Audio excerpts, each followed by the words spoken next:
You had pretty big days from both Sarah and AZ. Just kind of, how did you see them sort of take over, especially like early in that third quarter when you guys came out tied after halftime? Well, you know, when we go into these kind of games, we pretty much know that if those two don't have big games, it's going to be really hard for us to win. Not that we can't, but it would be really hard for us to win. So when the game started and AZ started the way she started, that was about the best possible scenario that you could see. And then it's just a matter of how do we get her more shots, more shots. Sarah, I don't have to worry about. Sarah gets her shots. Sarah can do it so many different ways. But we then made a concerted effort to get them more involved. You know, they're so unselfish, you know. But it was almost like a tale of, like, we played 3 games today, you know. We played the first quarter, kind of, sort of, and we played the second quarter, and then we played the second half. So, yeah. But it was pretty satisfying, pretty rewarding. I know they're really, really happy. Definitely one of Kaylee's best games so far this year. Who? Kaylee. Oh, Heckle? Yeah. Just how influential is her impact when comes off the bench and is able to just speed everybody up on both ends? You know, when we brought her in here, it was, you know, KK can't do this by herself. And KK's had an unbelievable season so far, but today she struggled in the first half. And when you can bring in somebody like Kaylee, you don't have any drop-off, and in some cases you're adding a dimension that KK doesn't have. And she's fearless, you know, like she's not worried about anything. She's just in attack mode all the time, and she's never played in games like this, you know. She may have been in games like this, but she didn't get a lot of minutes at USC. So all these games are brand new to her, and I think she's just going to keep playing better and better as the season winds down here next month. Geno back here. Your players said they didn't actually remember what you said at halftime to kind of like get things That going. probably explains it. Is this a group that needs to be, you know, they haven't had to be challenged that much in a situation like this? It was only like the first time this season you guys weren't ahead at halftime. Who said they didn't remember? The players in here. Well, who was in here? It was AZ, Sarah, and Heckle. There you go. Oh yeah, Sarah, yeah. Sarah Strong remembered. Yeah. Right. Right. Do you know how many really smart players we have on our team? 1. That's, of course, she would remember. The other 2, if you'd have told me like Allie was in here and she didn't remember, I would be really disappointed. That's funny you would say that, Alexa, because when the game was over in the locker room, I told them that, you know, I've been in a lot of these games like this where we come in having played lousy for stretches of a half and being very critical of the team. And today, we just changed our defense. At least I said we're going to change our defense. They may not have heard me, but that's what we did. We changed a little bit defensively, and we settled into an offensive flow. We were kind of searching in the first half for, you know, what are we trying to do offensively? So, you know, they're really, really good at, when it's going a certain way, adding to it. You know, so when it started like that in the third quarter, like their eyes just got really big and they took off. That's why when they started going bad in the second quarter, they add to that too. You know, so they feed off of whatever's happening, and we needed that timeout to happen exactly when that halftime to happen exactly when it happened. But they've responded all year. I've been pretty proud of them. They've responded the entire season so far. Can I just follow up? Do you have to, when they've been faced with adversity, do you have to do a lot of that, like pushing them, or do you see that in themselves where they can push each other? No, I've noticed that when things are starting to go sideways like that, I can make it worse if I pour it on.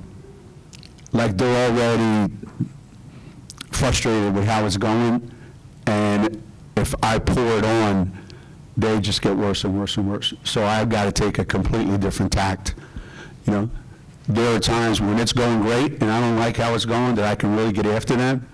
But if it's going in a big game, it's going bad, I got to kind of reset them.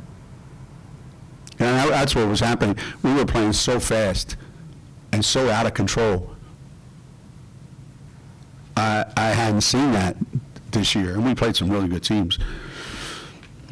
So once we got our bearings at halftime, I think we kind of settled in. In the third quarter, Sarah Williams seemed like she played some of the best basketball since she's been at UConn. What changed for her and allowed her to make such an impact? I think, there's so much pressure on our perimeter players to make shots.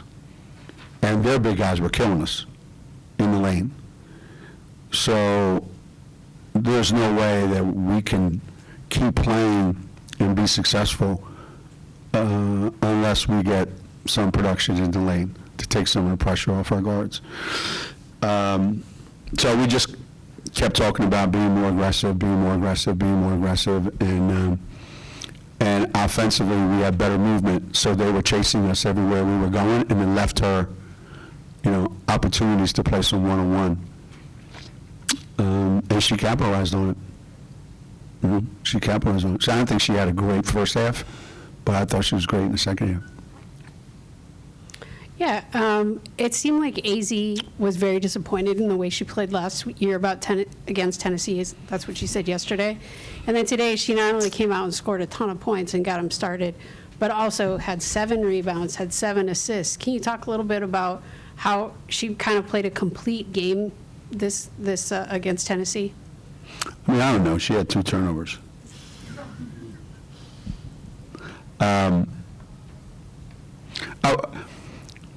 When I tell you it's the worst month of shooting I've ever seen a great shooter have, I'm not exaggerating. It's, and then compound that by the other day the last game we played she was sick, and the other, so between, being under the weather for quite some time and being so frustrated at the way she was playing at practice, I was really surprised going into this game. I was worried going into this game that, she's been coming off of not such great practices. But as I said, the way she started, the thing about AZ, she makes way more shots when she's doing the other things. When she's, rebounding the ball, when she's got assists, when she's trying to strip guys, bringing the ball up the floor. When she's doing all those things, the shots go in. When she's, uber focused on, I got to make shots, it doesn't go as well for her. So, these are the kind of games that she has, in big moments.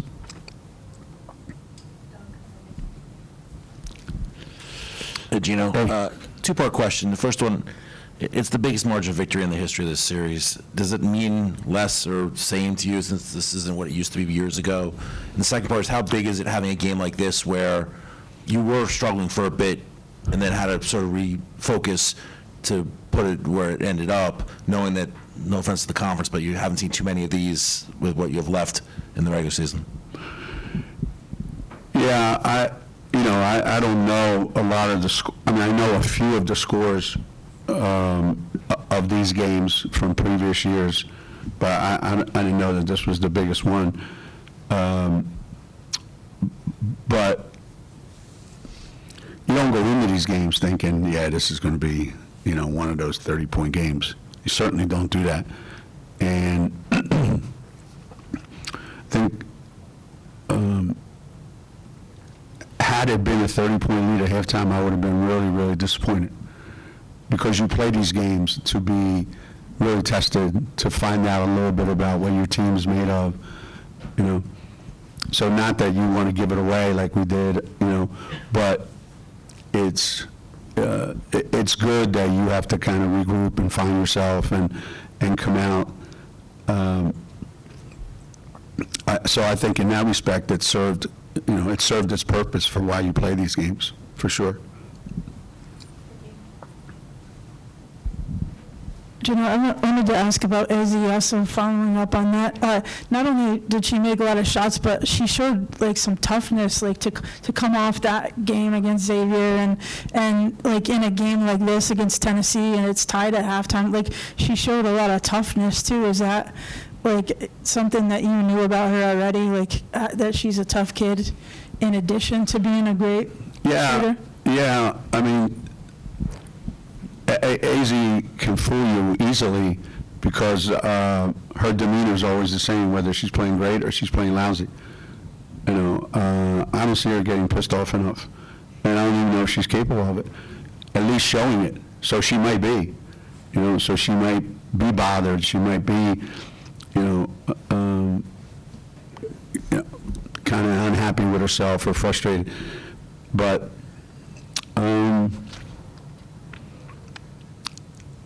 When you've played as much basketball as she's played, there is I think there is a toughness that you acquire, especially when, I'm not the only one that knows that those two have to play great for us to win. She knows it, and so that's added pressure. But for the most part, she handles it, and it's pretty powerful, the fact that last year, they all felt like they played poorly.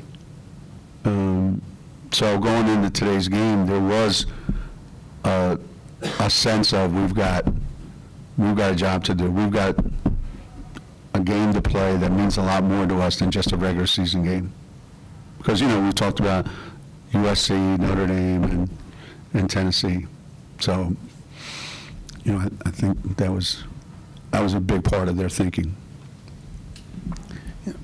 Geno, you said that you don't want to pour it on or pile on when things are going badly. Is that an approach strictly for this group, or has that generally been your approach through the years, or is it something you feel is what works or doesn't work with this group? Oh no, I'm like the front end loader of pouring it on my entire career. If we go in the locker room and it's going bad and everything's on fire, I'm bringing the gasoline hose and I'm just adding to it. And, with some teams in the past years, it really got them to a place where I needed them to be. But I've noticed lately, it doesn't work anymore. It works sometimes. You can do it sometimes. But you have to really be paying more attention now than ever before about when those times are. And, you can see it. But this group, they do respond to when you're pushing them. You just have to reward them when things are going well. And it's got to be almost not even pushing it, pulling them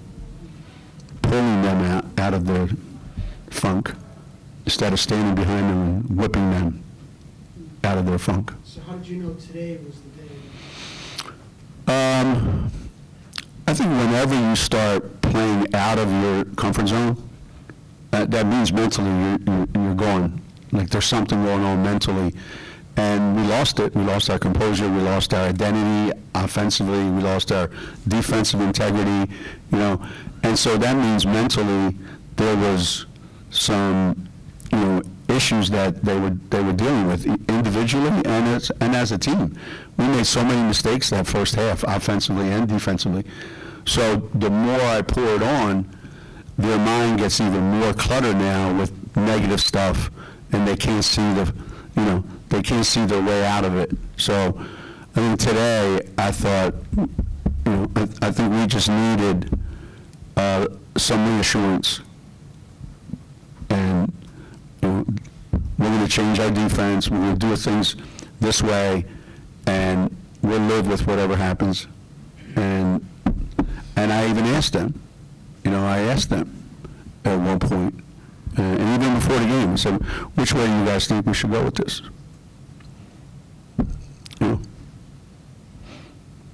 that way I can blame them. It's theirs. It's not my idea. It's their idea. Coach, obviously Sarah and AZ, phenomenal offensive players, phenomenal players in general, but in these big games like Tennessee, Notre Dame, USC, do you see anything from them as leaders, and has that changed from the start of the season? On the bench, I see some things, you know, during timeouts. You know, when they come to the bench and they sit there, you know, there's a minute or so before I go into the huddle, and I'm watching to see how they're treating each other and who's doing what. And Sarah's voice is getting louder. AZ's, you know, she doesn't use her voice a lot, but when she does, it's pretty impactful, you know. But I think leadership is, we really need a bucket right now, and you make one. Like, we really need to stop the bleeding here. We need a three-point play. You know, Sarah will get one. That to me is the kind of leadership. We need a block shot here. You know, to me, it's doing those things that really have to be done right now. That makes the rest of the team go, yeah, that's why they are who they are.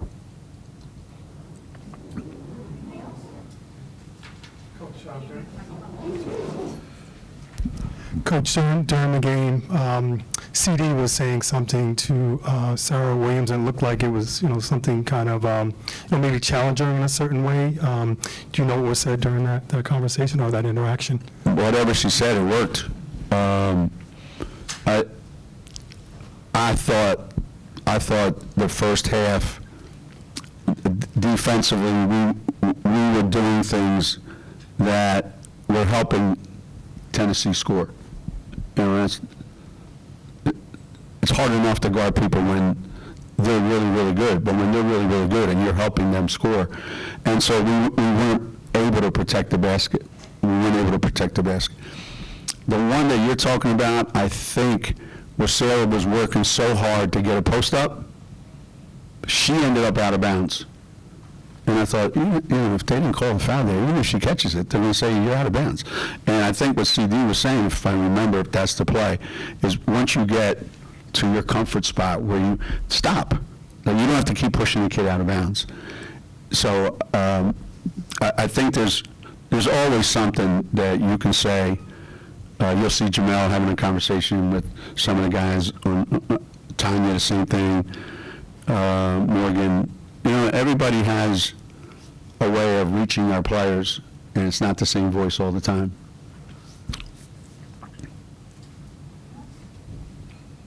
Good. Thanks, everyone. Thank you.